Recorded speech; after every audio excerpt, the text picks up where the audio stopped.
Hey everybody, Eli from Fonzie's RC Attic here.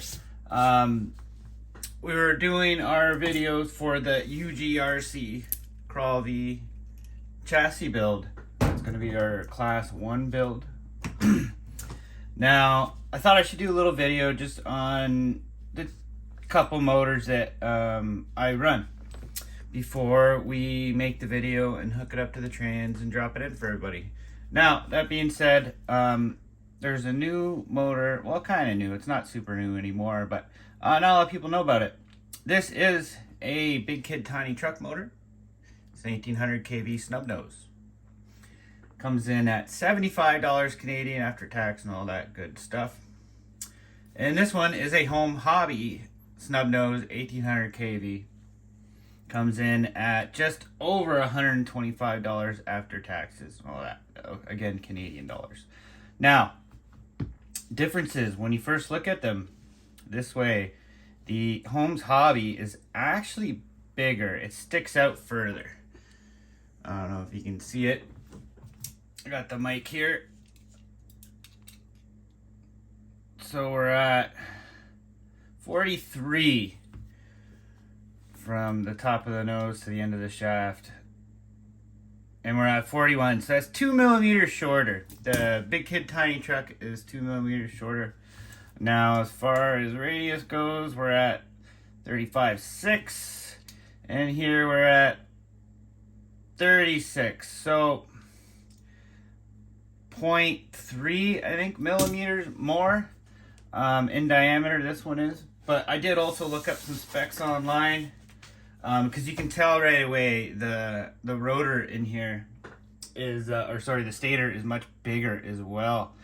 So this is the Big Kid Tiny Truck. Sorry, I should keep saying that. The Big Kid Tiny Truck, BKTT, right here. It also is bigger, so that means more torque in theory. I don't have a way to actually test that. I can put on the motor analyzer, I can tell you the KV and all that, but I can't test for torque.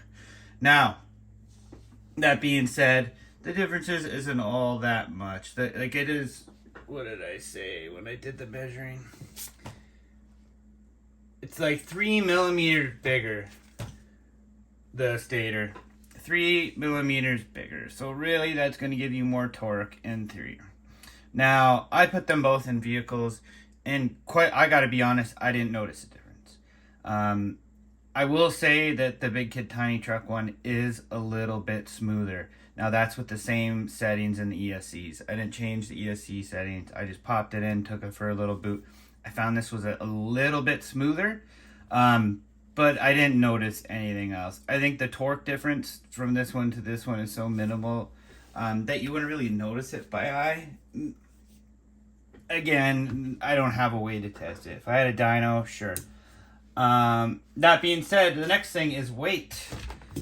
I can't remember what it said. I think online it said the Big Kid Tiny Truck was lighter.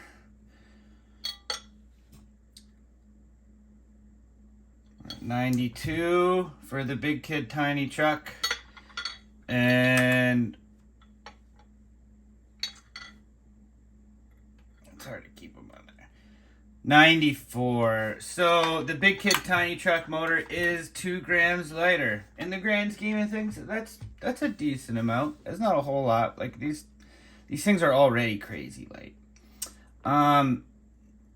So yeah, but the big difference is $50 more for the Home Hobby. And really, I don't think it's worth it. I don't like how it sticks out further than the Big Kid Tiny Truck. And the price, like I can almost buy another one of these for $20 more. I could buy 2 of these for the same price as one of these. I don't know. I think it's definitely worth it to go Big Kid Tiny Truck in this case. It's hard to say. Like the Home's Hobbies, I've used it for a while now. Haven't had any issues, right? This one, same thing. Haven't had any issues. It's just really going to come down to, do you want to buy 2 of these or 1 of these? Really, you're just paying for the name. I think at this point you're paying for the Home's Hobbies name. They're probably made in the same freaking plant by the same freaking guy. Sorry to say it, but that's probably what it is. That being said, there's no other differences that I've noticed. I inspected these pretty good. The mounting locations are a little bit different. As you can see on this one, I've already grinded this down so I could fit it onto my trans, just because the bearings do stick out just a tiny little bit on that. So you got to grind it down just a little bit. I'll show you that in the video for this, but it'd be the same thing with this thing, the way that it mounts. I had to do it on my deluxe transmission too. On my other Homes Hobbies, I had to grind it down a little bit there.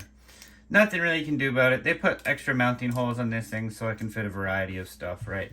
But I did show this to the owner of BKTT, and he's like, you know what? I'm actually going to contact the company and see if I can get rid of the company that manufactures them for him and see if he can get rid of those, because people only usually use 2 of them. So I'm like, oh, that'd be sweet. It's not necessary, but very cool. Anyways, that'll be in another video. I just wanted to show you guys the difference in the new stuff that's always coming out on the market. Like, he's got other servos now and other motors. Where are they? These ones just came in today, actually. I just went and picked them up. 24 scale ones. And again, same specs as the big companies out there, but half the friggin' price. BKTT icy motor, they're calling it. And again, they were flipping cheap. But if you ever have an issue, I haven't had an issue with any of his stuff yet, you can message him. And him, the owner of the company, Josh, will message you back right away. You're not talking to 37 people that have no idea what they're talking about when it comes to RC stuff. It's the guy who sits there and frickin' makes the ESCs and tunes them and stuff. I think it's well worth it to save you money to deal with somebody small time like that. Not small time. I know he's a busy guy and he sells a lot, but he takes the time out of his day to message you and everything. But $50 cheaper, big kid tiny truck, or $50 more and get the Homes Hobbies.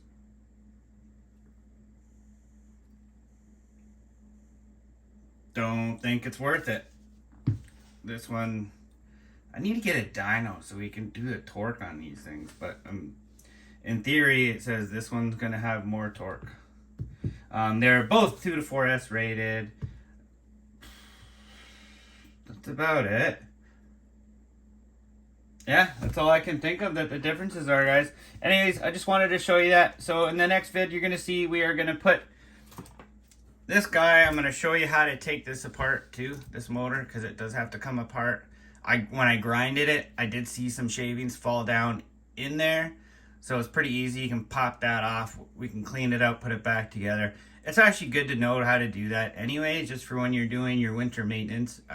I know I do winter maintenance. I don't know if everyone else does, but motors that come apart, awesome. Check them out, clean the bearings, oil them, whatever you do, put them back together. Anyways, that's going to be in the next video. We're going to mount that on there. After we take it apart, we're going to mount it in the vehicle. We might even have time to throw a drive shaft or 2 on. We are going to have the drive shafts here just so we can mount them, so we can see if the location of the transmission is going to work before we end up screwing it all down. I hate getting everything put together. You cut your drive shaft and then realize, oh, I got to move the trans. Oh, now my shaft's too short. Story of my freaking life. Anyways, I'm going to put links to the winner of the comparison, the Big Kid Tiny Truck, in the description of the video. Also, I'm not going to... So this is off AliExpress. It's an ultralight 4-wheel transmission. I'm not going to compare this. This was 29 grams. There is one other transmission that's supposedly the lightest in the world that comes in at 29.5 grams. And this one's at 29. And this one is a quarter of the cost of the other one. I'm not going to say the name of it, but I'll put a link when we're doing this one. I'll put a link to this guy in there. This is off AliExpress, and it's a great trans. Again, I'm not going to say brand names of the other one, but yeah, I love this thing.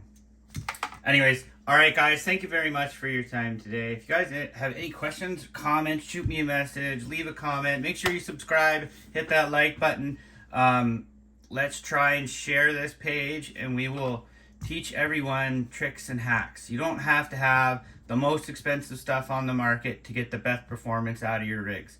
I want to say that, and I'm trying to help everyone with that. You don't need to spend a lot of money on big brand name stuff to have the best stuff. There's better stuff out there for cheaper. Just want to say that. Alright guys, like, subscribe, talk to you later.